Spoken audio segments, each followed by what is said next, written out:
안녕하세요, 백화도원입니다. 요즘 복숭아 수확 시기에 비가 자주 와서 낙과 피해도 많이 보고 작년보다 당도가 떨어져서 소비자분들의 반응도 별로 좋지 않았던 것 같습니다. 당도 높은 과일이 무조건 좋은 것은 아니지만 최소한 그 품종 자체가 가지고 있는 당도는 나올 수 있도록 해야 수익을 얻을 수 있기 때문에 당도에 신경을 쓰지 않을 수가 없는데요. 오늘은 과일의 당도가 왜 떨어지는지, 그리고 당도를 올리려면 어떻게 해야 하는가에 대한 내용으로 말씀을 드리겠습니다. 작물 재배 교과서나 귀농 교육과정 같은 곳에서는 보통 과일의 당도를 높이려면 황산, 가리 비료, 그리고 인산 비료, 마그네슘, 그리고 칼슘 같은 것을 줘야 한다라고 배웁니다. 도대체 어떤 것이 맞는 걸까요? 먼저 과일의 당이 어떻게 축적되는지에 대해서 아시는 게 중요합니다. 과일의 당은 광합성에 의해서 만들어집니다. 지난번에도 말씀을 드렸지만 나무에서 합성되는 당은 주로 설탕입니다. 우리가 알고 있는 포도당과 과당으로 이루어진 그 설탕이랑 같습니다. 광합성으로 만들어진 당은 바로 설탕 형태로 식물체 내에서 운반이 됩니다. 잎에서 만들어져서 당을 필요로 하는 모든 수용 조직으로 이동이 됩니다. 수용 조직은 새순이나 뿌리 끝 조직, 그리고 형성층 같은 성장 부위나 과일과 같은 탄수화물 저장 부위를 말합니다. 그런데 이 설탕을 만들기 위해서는 광합성 과정에서 그 뿌리로부터 올라오는 인산이 있어야 합성이 됩니다. 인산은 세포 핵의 주요 성분으로 분열 조직에서 많이 이용이 됩니다. 가지와 잎의 생장을 좋게 하고 과일의 신맛을 적게 하고 저장성을 좋게 하는 기능을 가지고 있습니다. 그리고 인산이 부족하면 나무의 생장이 둔화되고, 인산이 많으면 질소나 철의 흡수를 방해합니다.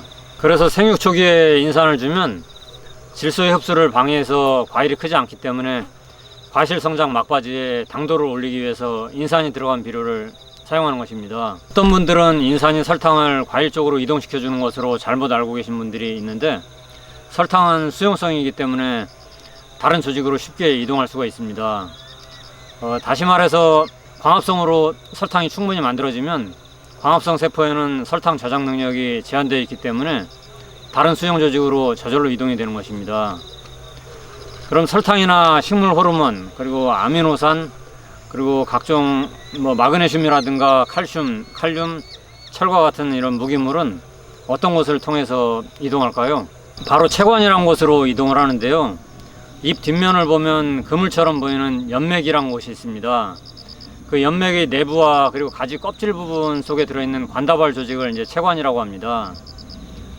설탕은 주로 밝은 날 아침에 몇 시간 동안 이제 많이 합성이 되고, 광합성을 하지 못하는 다른 수용 조직으로 이동이 됩니다. 1시간에 약 한 50cm 정도 이제 이동이 됩니다. 하루하루 과일에 당이 축적이 되어 당도가 올라가는 것이죠. 과수마다 조금씩 다르지만 복숭아 같은 경우에는 수확 전 한 5일 정도만 햇빛을 받아도 충분한 당이 축적이 됩니다. 요즘같이 이제 흐린 날이 지속되면 당 축적량도 적어지고, 이미 축적된 당도 이제 다른 에너지로 소비되기 때문에 단맛이 나지 않는 것입니다. 물론 비가 와서 수분 함량이 떨어지는 것도 당도 저하의 원인이 될 수 있지만, 그것보다 훨씬 더 큰 이유는 광합성량의 감소입니다. 제가 기억하기로는 이런 실험도 있었다고 하는데요. 비가 많이 오는 장마철에 비가림을 한 곳의 작물과 노지 작물의 당도를 비교해 봤다고 합니다. 당연히 노지 작물의 당도가 훨씬 낮을 것 같은데 결과는 비슷하더라는 것입니다. 당도는 수분 공급량보다는 햇빛에 훨씬 더 영향을 많이 받는다는 것이죠. 과일의 당도를 올리는데 직간접적으로 영향을 주는 무기 영양분에 대해서도 간단히 정리해서 말씀드리겠습니다. 황은 아미노산의 구성 성분이며 과일의 맛과 향, 그리고 색을 잘 내는 효과가 있고, 가리는 광합성과 호흡작용에 관여하는 효소의 활성제 역할을 합니다. 그리고 마그네슘은 엽록소의 구성 성분이고 인산의 이동을 돕는 역할을 합니다. 인산은 pH 6.5 정도에서 가장 잘 흡수가 됩니다. 인산과 칼슘이 합쳐지면 산성화된 토양의 산도가 올라가면서 인산의 흡수가 잘 돼서 당도를 올릴 수가 있습니다. 그러니까 인산 칼슘을 적정량 잘 사용하면 당도를 효과적으로 올릴 수가 있습니다.